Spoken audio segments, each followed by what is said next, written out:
നമസ്കാരം. മലയാളി വാർത്തയിലേക്ക് സ്വാഗതം. പാചകവാതക വിലയും അതുപോലെ തന്നെ പെട്രോൾ വിലയൊക്കെ തന്നെ യുദ്ധം കൊടുമ്പിരി കൊണ്ടു നിൽക്കുന്ന ഈ ഒരു സാഹചര്യത്തിൽ വർദ്ധിക്കുമോ എന്നുള്ളൊരു ആശങ്ക പല രാജ്യങ്ങൾക്കുമുണ്ട്.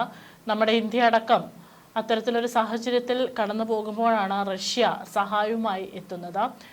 ഏതായാലും ഇപ്പോഴാണ് ഈ ഒരു വിഭാഗത്തിൽ ഈ പറഞ്ഞ പോലെ എണ്ണ വിതരണ മേഖലയിലും അതുപോലെ തന്നെ പാചകവാതക മേഖലയിലൊക്കെ തന്നെ അതിൻ്റെ പൈസ വർദ്ധിക്കുമോ എന്നുള്ളൊരു ആശങ്ക നിൽക്കുന്നത്. പക്ഷേ സ്വർണ്ണവില യുദ്ധം തുടങ്ങിയ ആദ്യം മുതൽ തന്നെ അങ്ങോട്ടും ഇങ്ങോട്ടും ചാഞ്ചാടി തന്നെ തുടരുകയായിരുന്നു അതിൻ്റെ ഒരു വില എന്ന് പറയുന്നത്. ഏതായാലും ഇന്ന് സംസ്ഥാനത്തെ സ്വർണ്ണവിലയിൽ നേരിയ ആശ്വാസമുണ്ട്. കഴിഞ്ഞ 2 ദിവസമായി വിപണിയിൽ ദൃശ്യമായ വൻ കുതിപ്പിന് പിന്നാലെയാണ് ഇന്ന് വിലയിൽ കുറവ് രേഖപ്പെടുത്തിയത്. 2 ദിവസത്തിനിടെ 1240 രൂപ വരെ വർദ്ധിച്ച വിപണിയിൽ ഇന്നലെ ഉച്ചയ്ക്ക് ശേഷം ഇടിവ് തുടങ്ങിയിരുന്നു. ഇന്നലെ വൈകിട്ടോടെ 440 രൂപ കുറഞ്ഞതിന് പിന്നാലെയാണ് ഇന്നത്തെ പുതിയ വിലമാറ്റം വന്നിരിക്കുന്നത്. 1 പവൻ സ്വർണത്തിന് ഇന്ന് 360 രൂപയാണ് കുറഞ്ഞത്. ഇതോടെ 1 പവൻ സ്വർണത്തിന്റെ വില 1,18,960 രൂപയിലെത്തി. ഗ്രാമിന് 45 രൂപ കുറഞ്ഞ് 14,870 രൂപയിലാണ് ഇന്ന് വ്യാപാരം നടക്കുന്നത്. പശ്ചിമേഷ്യയിലെ യുദ്ധ സാഹചര്യം വഷളാകുന്നതും ആഗോള വിപണിയിലെ അനിശ്ചിതത്വവുമാണ് സ്വർണ്ണവില ഉയരാൻ പ്രധാന കാരണമായത്. മാർച്ച് 1 പവൻ വില 1,26,000 കടന്ന് റെക്കോർഡിട്ടതിനു ശേഷം വിപണിയിൽ പ്രകടമായ തിരുത്തലുകൾക്ക് പിന്നാലെയാണ് ഈ പുതിയ മാറ്റങ്ങൾ ദൃശ്യമാകുന്നത്. വരും ദിവസങ്ങളിൽ യുദ്ധ സാഹചര്യങ്ങൾക്കനുസരിച്ച് വിലയിൽ വീണ്ടും മാറ്റങ്ങൾ വരാം. ഇറാൻ ഇസ്രായേൽ യുദ്ധം 2ാം വാരത്തിലേക്ക് കടന്നതോടെ ആഗോള ഊർജ വിപണി കടുത്ത പ്രതിസന്ധിയിലാണ്. അന്താരാഷ്ട്ര വിപണിയിൽ ബ്രന്റ് ക്രൂഡ് ഓയിൽ വില ബാരലിന് $100, അതായത് ഏകദേശം 9,227 രൂപ കടന്നു. ഹോർമുസ് കടലിടുക്ക് ഭാഗികമായി അടഞ്ഞതും എണ്ണക്കപ്പലുകൾക്ക് നേരെയുള്ള ആക്രമണ ഭീഷണിയും വിതരണ ശൃംഖലയെ സാരമായി ബാധിച്ചു. ഇന്ധനവില ഉയരുന്നത് ലോകമെമ്പാടും പണപ്പെരുപ്പം വർദ്ധിപ്പിക്കുമെന്ന ആശങ്ക ശക്തമാണ്. പശ്ചിമേഷ്യയിലെ സംഘർഷം കൂടുതൽ രാജ്യങ്ങളിലേക്ക് പടർന്നാൽ എണ്ണവില ഇനിയും ഉയരുമെന്നും ഇത് സ്വർണ്ണവിലയിൽ കൂടുതൽ പ്രതിഫലിക്കുമെന്നും സാമ്പത്തിക വിദഗ്ധർ മുന്നറിയിപ്പ് നൽകുന്നു. കേരളത്തിൽ വിവാഹ സീസൺ സജീവമായ ഈ ഘട്ടത്തിൽ സ്വർണ്ണവിലയിൽ ഉണ്ടാകുന്ന ചാഞ്ചാട്ടം സാധാരണക്കാർക്ക് വലിയ തിരിച്ചടിയാണ്. ഇന്നത്തെ നിരക്കനുസരിച്ച് പണിക്കൂലിയും GSTയും ഹോൾമാർക്കിംഗ് ചാർജുകളും ചേർക്കുമ്പോൾ 1 പവൻ ആഭരണം വാങ്ങാൻ ഏകദേശം 1,32,000 രൂപയ്ക്കും 1,35,000 രൂപയ്ക്കും ഇടയിൽ നൽകേണ്ടി വരും. ആഭരണങ്ങളുടെ ഡിസൈൻ അനുസരിച്ച് പണിക്കൂലിയിൽ മാറ്റം വരുമെന്നതിനാൽ ആകെ തുകയിൽ ഇനിയും വർധനമുണ്ടായേക്കാം. ആഗോള വിപണിയിൽ സ്വർണ്ണവില ഔൺസിന് $5,120 നിലവാരത്തിൽ തുടരുന്നതിനാൽ വരും ദിവസങ്ങളിലും വിപണിയിൽ വലിയ മാറ്റങ്ങൾ പ്രതീക്ഷിക്കാം. വിപണിയിൽ അസ്ഥിരത നിലനിൽക്കുന്നതിനാൽ നിക്ഷേപകർ അതീവ ജാഗ്രത പാലിക്കണമെന്നും വിദഗ്ധർ നിർദ്ദേശിക്കുന്നു. ഓഹരി വിപണിയിലെ ചാഞ്ചാട്ടം തുടരുന്നതിനാൽ സുരക്ഷിത നിക്ഷേപം എന്ന നിലയിൽ സ്വർണത്തിലുള്ള നിക്ഷേപം ദീർഘകാലാടിസ്ഥാനത്തിൽ ഗുണകരമായേക്കാം. ആഭരണങ്ങൾ വാങ്ങുന്നവർ BIS ഹോൾമാർക്കിങ്ങും ഡിജിറ്റൽ യുണീക്ക് ID നമ്പറും ബില്ലിലുണ്ടെന്ന് ഉറപ്പുവരുത്തുക. വിപണിയിലെ മാറ്റങ്ങൾക്കനുസരിച്ച് സ്വർണ്ണ ETFകൾ അല്ലെങ്കിൽ ഡിജിറ്റൽ സ്വർണം എന്നിവയെ മികച്ച നിക്ഷേപ മാർഗങ്ങളാണ്. വരും ദിവസങ്ങളിൽ വില ഉയരാനുള്ള സാധ്യത കണക്കിലെടുത്ത് കൃത്യമായ ആസൂത്രണത്തോടെ വേണം സ്വർണം വാങ്ങാൻ.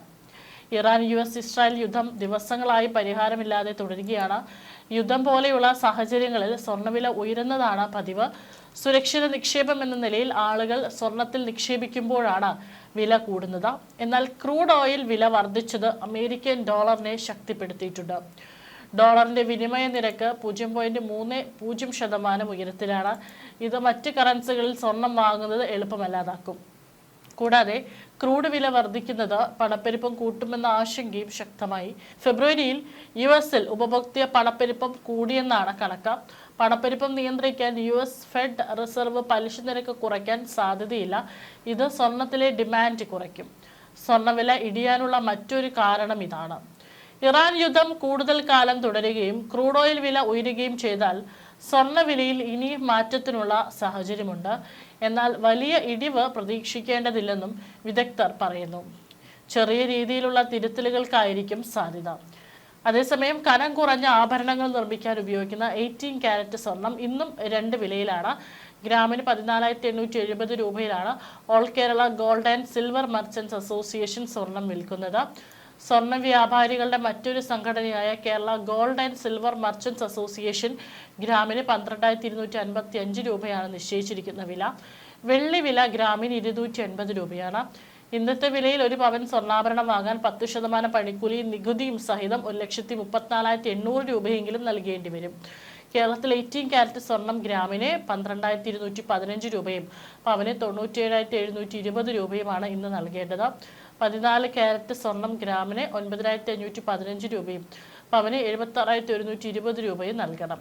9 കാരറ്റ് സ്വർണം ഗ്രാമിന് 6,135 രൂപയും പവന് 49,080 രൂപയുമാണ് നൽകേണ്ടത്. കുറഞ്ഞ വിലയ്ക്ക് സ്വർണം വാങ്ങാൻ ആഗ്രഹിക്കുന്നവർക്ക് ഈ സ്വർണങ്ങളെ ആശ്രയിക്കാവുന്നതാണ്. കാരറ്റ് കുറഞ്ഞ സ്വർണത്തിന് മാറ്റു കുറയാനുള്ള സാധ്യതയുണ്ട്. പണിക്കൂലി കൂടുകയും ചെയ്യും. ഇവയിൽ സ്വർണത്തിന്റെ അംശം കുറവായിരിക്കും. മറ്റു ലോഹങ്ങൾ താരതമ്യേന കൂടുതലാകും. അതുകൊണ്ടാണ് മാറ്റു കുറയുന്നത്. ഇടയ്ക്ക് മഞ്ഞ പൂശേണ്ടി വരും. ബാങ്കുകളിൽ സ്വർണ്ണ വായ്പ എടുക്കുന്നതിന് ഈ സ്വർണം സ്വീകരിക്കില്ല. മാത്രമല്ല, ആഭരണങ്ങൾ മാത്രമേ ഈ കാരറ്റുകളിൽ ലഭിക്കുകയുള്ളൂ.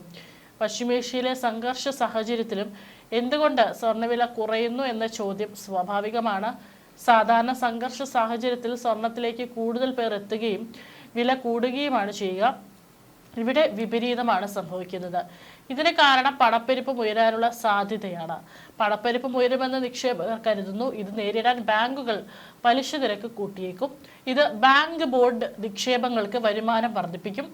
ഇതാണ് നിക്ഷേപകർ സ്വർണ്ണവില വിട്ടുപോകാൻ കാരണം. ആവശ്യക്കാർ കുറയുന്നതോടെ സ്വർണ്ണവില താഴുകയാണ്. അതേസമയം എണ്ണ ടാങ്കറുകൾക്ക് നേരെ നടക്കുന്ന ആക്രമണങ്ങൾ ക്രൂഡ് ഓയിൽ വില കൂടാൻ കാരണമായി. ഇത് ഇന്ത്യക്ക് വലിയ ആശങ്കയാണ് സമ്മാനിക്കുന്നത്. ബാരലിന് $100 പിന്നിട്ട് ഓഹരി വിപണികളും ഇടിഞ്ഞു.